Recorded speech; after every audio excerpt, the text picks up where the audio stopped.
ദർശനത്തിന് വിളിക്കപ്പെട്ട് ഇന്ന് ദൈവപിതാവിൻ്റെ പക്കലേക്ക് യാത്രയാവുന്നു. ഈ തിരുക്രമങ്ങൾക്ക് മുഖ്യ കാർമ്മികത്വം വഹിക്കാൻ പലരൂപതാധ്യക്ഷൻ കയ്യൂരുകാർക്ക് നമ്മുടെ സ്വന്തം പിതാവ് അഭിവന്യ മാർ ജോസഫ് കലറങ്ങാട്ട് പിതാവ് എത്തി.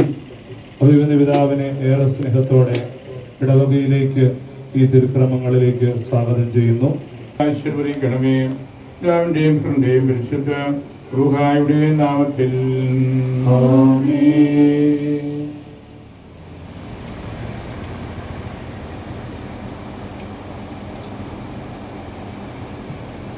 അത്യുന്നതങ്ങളിൽ ദൈവത്തിന് സ്തുതിയും അത്യുന്നതങ്ങളിൽ ദൈവത്തിന് സ്തുതിയും അത്യുന്നതങ്ങളിൽ ദൈവത്തിന് സ്തുതിയും.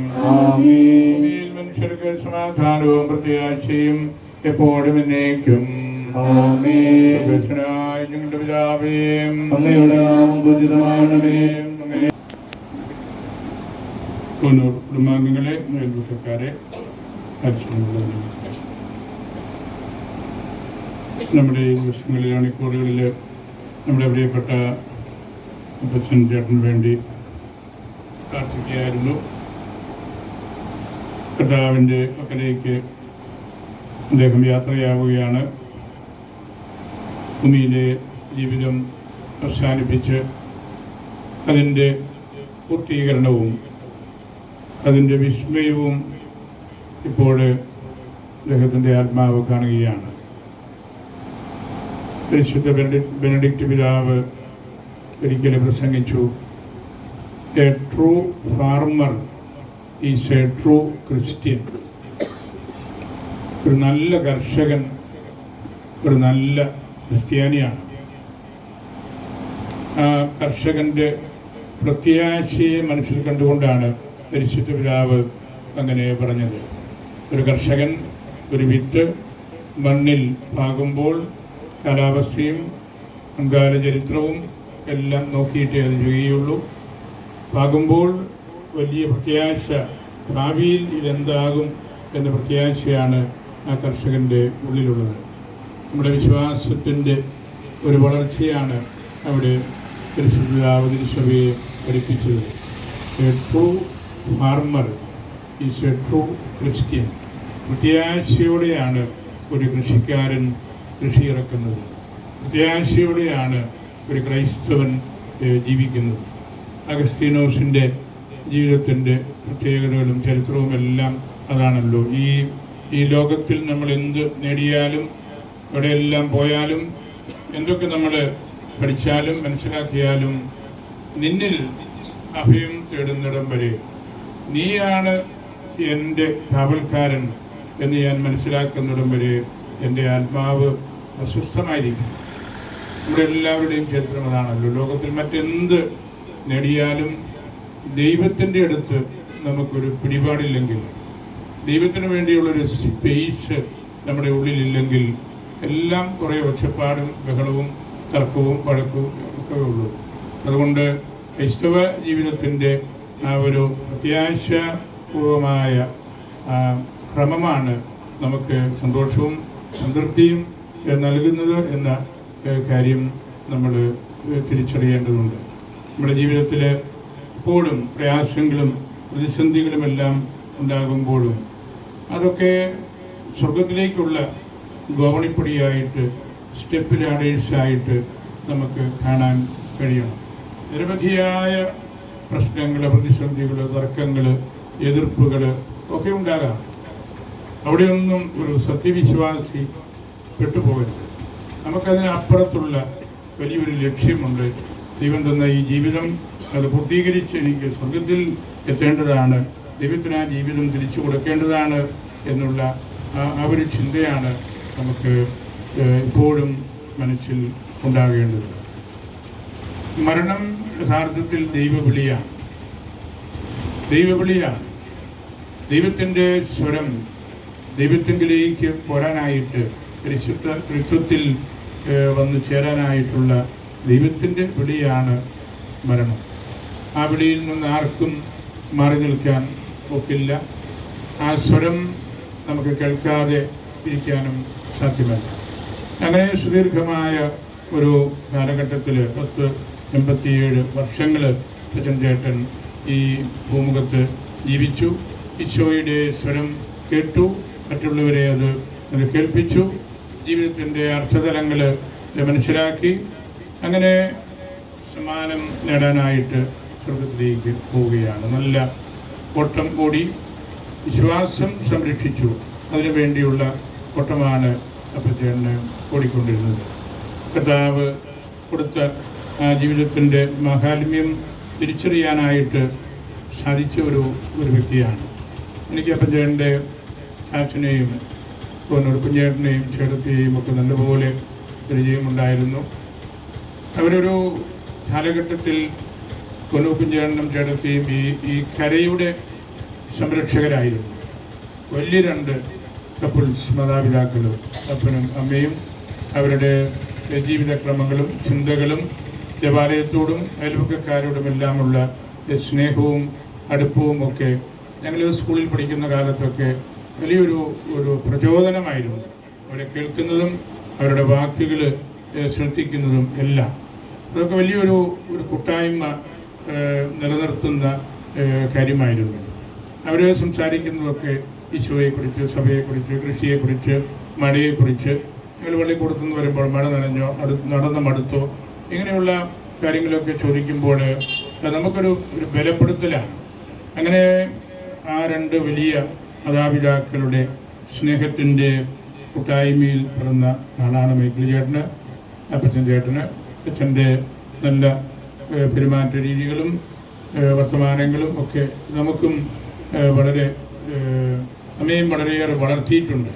നല്ല അറിവുള്ള ആളായിരുന്നു, ഇതുപോലെ വായിക്കുമായിരുന്നു, നർമ്മബോധക്കാരനായിരുന്നു, പള്ളിയോട് നല്ല ബന്ധമുണ്ടായിരുന്നു, കമ്മിറ്റിക്കാരനും വൈക്കാരനും കുട്ടികൾക്ക് ശ്വാസം പകർന്നു കൊടുക്കുന്ന അധ്യാപകനുമൊക്കെയായിരുന്നു. അങ്ങനെ ഒരു നല്ല ഒരു കുടുംബനാഥനായിട്ട് ജീവിച്ചു. ആരോടും ഒരു ഉപദ്രവവും ചെയ്തിട്ടുണ്ടെന്ന് എനിക്ക് തോന്നുന്നില്ല. അത്ര ശാന്തമായ ഇടപെടലിലൂടെ മുമ്പോട്ട് പോയ ഒരാളാണ്. ഒരു മഹിമയാണ് അദ്ദേഹത്തിൽ എപ്പോഴും ഉള്ളത്. മരിച്ചെടുക്കുമ്പോഴും ഫേസ് ഈസ് ഗ്രേസ്ഫുൾ. ജീവിച്ചിരിക്കുന്ന ഈ തുന്നയുടെ മുറ്റത്തൊരു കസേരയിലിരിക്കുന്ന പോലെ തന്നെയാണ് മരിച്ചെടുക്കുമ്പോഴും. അതാണ് ഒരു കൃപ കൊണ്ട് നടക്കുന്ന ആളിൻ്റെ അവസ്ഥയാണ്. അദ്ദേഹം സ്വർഗത്തിലേക്ക് യാത്രയാകുമ്പോൾ അദ്ദേഹം നമ്മൾ മാതാപിതാക്കൾ ആദ്യ കുർബാനയിലും മുമ്പിലത്തെ പ്രവശ്യമായാലും എല്ലാം അതിനു മുമ്പ് മാമോദീസായ്ക്കുമൊക്കെ ആ കൊച്ചിനെ നിർത്തിയതുപോലെ വെള്ളവസ്ത്രം ധരിപ്പിച്ച്, മുടി ധരിപ്പിച്ച്, ബന്ധിങ്ങായിട്ട് വൃക്ഷിത രൂപം പിടിപ്പിച്ച്, അത് ആ കൊച്ചുനാളിൽ എന്തൊക്കെ നമ്മൾ കണ്ടുപഠിച്ചു അതിൻ്റെ പൂർത്തീകരണമായിട്ടാണ് ഇപ്പോഴും അദ്ദേഹത്തെ കടത്തിയിരിക്കുന്നത്. അദ്ദേഹം പ്രതീക്ഷയിലേക്കാണ് പോകുന്നത്. പ്രതീക്ഷയിലേക്ക് പോകുന്നതിൻ്റെ ഏറ്റവും ആദ്യത്തെ കർമ്മമായിരുന്നു മാമോദീസ സ്വീകരിക്കുന്നത്. അത് ഈ അന്ത്യപുദാശകൾ സുബോധത്തോടെ സ്വീകരിച്ച് കഴിഞ്ഞപ്പോൾ അത് പൂർത്തീകരിക്കപ്പെട്ടു. ഇനി അദ്ദേഹത്തിന് ഒരൊറ്റ യാത്രയേ ഉള്ളൂ, അനന്തമായ സ്വർഗത്തിലേക്ക്, പ്രതീക്ഷയിലേക്കുള്ള യാത്രയാണ്. ആ യാത്രയ്ക്കുള്ള ഒരുക്കമാണ് നമ്മുടെ വീട്ടിലെ പ്രാർത്ഥനകളും പള്ളിയിലേക്ക് കൊണ്ടുപോകുമ്പോഴുള്ള കീർത്തനങ്ങളുമെല്ലാം. പ്രതീക്ഷ പ്രവേശനത്തിൻ്റെ നമ്മുടെ സഭയുടെ ആദ്യകാലത്തെ വലിയ പിതാക്കന്മാർ രൂപീകരിച്ച പ്രാർത്ഥനയാണ്. അതുകൊണ്ട് ഓരോ സംസ്കാര ശുശ്രൂഷയും നമുക്ക് വേണ്ടിയാണ്, ജീവിച്ചിരിക്കുന്നത് നമുക്ക് വേണ്ടിയാണ്. നമ്മളെ കാര്യങ്ങൾ ഓർക്കാനും പരലോക ചിന്ത കൂട്ടത്തിൽ കൊണ്ടു നടക്കാനും മോക്ഷവിചാരങ്ങളോടുകൂടി ക്രൈസ്തവ ജീവിതത്തെ മെനയപ്പെടാനുമൊക്കെയുള്ള ആഹ്വാനമായിട്ടാണ് ഈ സംസ്കാര ശുശ്രൂഷ. നമ്മുടെ ശ്രദ്ധയോടെ ആ പ്രാർത്ഥനകളുടെ വാക്കുകളുടെ അർത്ഥമൊക്കെ മനസ്സിലാക്കിയാൽ എത്രയോ വലിയ ക്ലാസ്സുകളിൽ പോയിരുന്ന് പഠിച്ചാലും ഇതുപോലെ നമുക്ക് മെനയപ്പെട്ട പ്രാർത്ഥനകൾ കിട്ടുകയില്ല. ന്മാരുടെയും വൈദികരുടെയും മേലധ്യക്ഷന്മാരുടെയും ഒക്കെ സംസ്കാര ശുശ്രൂഷയുടെ ടെക്സ്റ്റ് ലോകത്തിലെ തന്നെ ഏറ്റവും നല്ല ആരാധനാക്രമ പുസ്തകങ്ങളാണ് നമ്മളുടെ സഭയുടേത്. ഇതെല്ലാം സർവകലാശാലകളിൽ ഇന്നും ആളുകൾ പഠിക്കുകയും മനസ്സിലാക്കുകയും ഓരോ പ്രാർത്ഥനയുടെയും ആത്യന്തികമായിട്ടുള്ള അർത്ഥം എന്താണെന്ന് വിശകലനം ചെയ്ത് പഠിക്കുകയും എല്ലാം ചെയ്യുന്നുണ്ട്. അതൊക്കെ നമുക്ക് വലിയൊരു സന്തോഷമുള്ള കാര്യമാണ്. പുതിയ പരിശുദ്ധ പിതാവ് ലയോ 14 പൗരസ്ത്യ സഭകളുടെ പിതാക്കന്മാരെ വിളിച്ചുകൂട്ടി അവരോട് സംസാരിച്ചപ്പോൾ ഹോമിലിയിൽ പറഞ്ഞല്ലോ, നിങ്ങളിൽ ചിലർ ഈശോ സംസാരിച്ച ഭാഷയുടെ ഉടമസ്ഥരായ സഭയുടെ തലവന്മാരാണ് എന്ന്. നമ്മുടെ സഭയെക്കുറിച്ചാണ് ഉദ്ദേശിച്ചത്, സുറിയാനിയെക്കുറിച്ചാണ് ഉദ്ദേശിച്ചത്. ഈശോ സംസാരിച്ച ഭാഷയുടെ ഉടമസ്ഥരായ സഭയുടെ തലവന്മാർ നിങ്ങളുടെ ഈ കൂട്ടായ്മയിൽ എൻ്റെ മുമ്പിൽ ഇവിടെ ഉണ്ട് എന്ന് ഞാൻ ഉറച്ച് വിശ്വസിക്കുന്നു. അവരെ എനിക്ക് വ്യക്തിപരമായിട്ട് അറിയുകയും ചെയ്യാം എന്ന് പറഞ്ഞപ്പോഴും പരിശുദ്ധാവ് നമ്മുടേതുപോലെയുള്ള സഭയാണ് ഉദ്ദേശിച്ചത്. ഈശോ സംസാരിച്ച ഭാഷ, ഈശോയുടെ കൂട്ടത്തിലുള്ള ഒരു ശിഷ്യൻ ഇവിടെ വന്ന് തന്ന ദൈവവിചാരം, ദൈവചിന്ത, അത് അപൂർവമായിട്ട് മറ്റ് സഭകൾക്ക് അത്രയും പറയാൻ പറ്റുകയുള്ളൂ. വാച്യാർത്ഥത്തിൽ പറഞ്ഞാൽ മറ്റാർക്കും അത്രയും പറയാൻ അവകാശമില്ല. അങ്ങനെയുള്ള ഒരു സഭയുടെ അംഗമായിട്ട് ജീവിച്ച് ദൈവത്തെ സ്തുതിക്കുവാൻ അവസരം കിട്ടിയ സഭയാണ് നമ്മൾ. അതിൽ നിർണായകമായ രീതിയിൽ അച്ഛൻ സത്യവിശ്വാസത്തോട് ചേർന്ന് നിൽക്കുകയും അതിനെ പ്രചരിപ്പിക്കുകയും അതൊരു അപ്പോസ്റ്റലേറ്റായിട്ട് എടുക്കുകയും ചെയ്തു. ഞാൻ മക്കളെ പ്രത്യേകമായിട്ട് ഓർക്കുകയാണ്. ഭാര്യ മരിച്ചിട്ടധികം നാളായില്ല. ഇരുവരും നല്ല ആരോഗ്യമുള്ളവരായിരുന്നു. ക്രമേണ 2 കൊല്ലത്തിനുള്ളിൽ ബലഹീനമായതാണ് ചെയ്യാൻ ഞാൻ കൃത്യമായിട്ട് ഓർക്കുന്നു. മക്കളെ പ്രിയപ്പെട്ട തോമസ്, റജീന, ബഹുമാനപ്പെട്ട sister Jyothi Maria DST provincial assistant പ്രൊവിൻഷ്യലാണ് പാലായുടെ. അതുപോലെ അച്ഛൻ്റെ സഹോദരിയാണ് സിസ്റ്റർ സെലിൻ തോന്നൂർ SABS. മരുമക്കൾ അൻസി, റജീമോൻ, അവരുടെ ശുശ്രൂഷകളും അവരെ ഈ ഇടവകയോട് ബന്ധപ്പെട്ട് ചെയ്യുന്ന കാര്യങ്ങളുമെല്ലാം തോമാച്ചനും സൺഡേ സ്കൂളുകളും അതുപോലെ AKCCയുടെ പ്രവർത്തനങ്ങളിലും ദീപിക ഫ്രണ്ട്സ് ക്ലബിലുമൊക്കെ പ്രവർത്തിക്കുന്ന ആളാണ്. എല്ലാം ഞാൻ സ്നേഹത്തോടെ ഓർക്കുന്നു. നല്ലൊരു തറവാടാണ് കൊനൂര്. ഈ ദേശത്ത് കയ്യൂര് ആഴത്തിൽ വേരോടിയ ഒരു കുടുംബമാണ്. അവരുടെ മാതാപിതാക്കളും മക്കളും മരുമക്കളും ചെറുമക്കളും സമർപ്പിതരും എല്ലാം ഈ ദേശവാസികൾക്ക് ഇഷ്ടമായിരുന്നു. നമ്മെയും അവർ വളർത്തിയിട്ടുണ്ട്, വാക്കുകൊണ്ടും പ്രോത്സാഹനം കൊണ്ടും സാന്നിധ്യം കൊണ്ടും എല്ലാം. അതെല്ലാം നമുക്ക് മുഖ്യമായിട്ട് ഓർക്കാം. അപ്പച്ചന് വേണ്ടി നിരന്തരം നമുക്ക് പ്രാർത്ഥിക്കാം. അച്ഛനെ പരിശുദ്ധ അൽഫോൻസാമ്മയ്ക്ക് സമർപ്പിച്ച് എൻ്റെ വാക്കുകൾ പ്രശ്നം. നമുക്കെല്ലാവർക്കും അനുതാപത്തോടും ഭക്തിയോടും കൂടെ ഏകദൈവത്തിൽ ഞങ്ങൾ വിശ്വസിക്കുന്നു.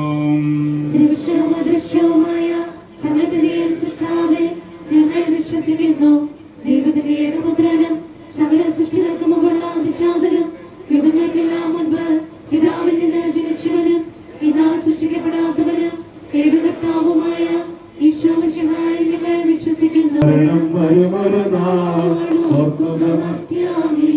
കൂടെ പോരും ജീവിത ചെയ്തികളും സൽകൃത്യങ്ങൾ ചെയ്യുക നീ അലസത കൂടാതെ. നീ എന്തിനു കരയുന്നു? വ്യാകുലമാനസനായി എന്തിനു നീറുന്നു? തിരമാലകളാൽ തിങ്ങിമറിൻ ഇളകും കടൽ പോലെ. മരണം വരമൊരു നാടുപുകമർത്യാനി കൂടെ പോരും ജീവിത ചെയ്തികളും സത്കൃത്യങ്ങൾ ചെയ്യുക നീ അലസത കൂടാതെ. ഭീകരമരണത്തിൻ കാലടികൾ ഞാൻ പാപമെനിക്കുള്ളിൽ പേടി വളർത്തുന്നു. സത്താൻ നിറയും പകയോടെ സതതമലട്ടുന്നു. മരണം വരമൊരു നാടുപുകമർത്യാനി ഭക്തർക്ക് വാഗ്ദാനം ചെയ്യപ്പെട്ട നിത്യാനന്ദത്തിലേക്ക് ദൈവം തന്നെ പ്രവേശിപ്പിക്കുമാറാകട്ടെ.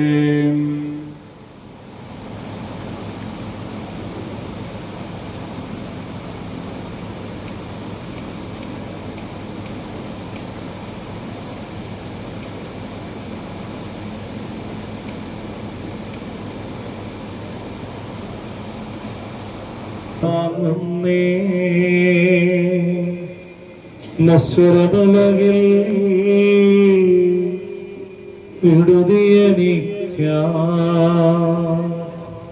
നൽകിയ വസതി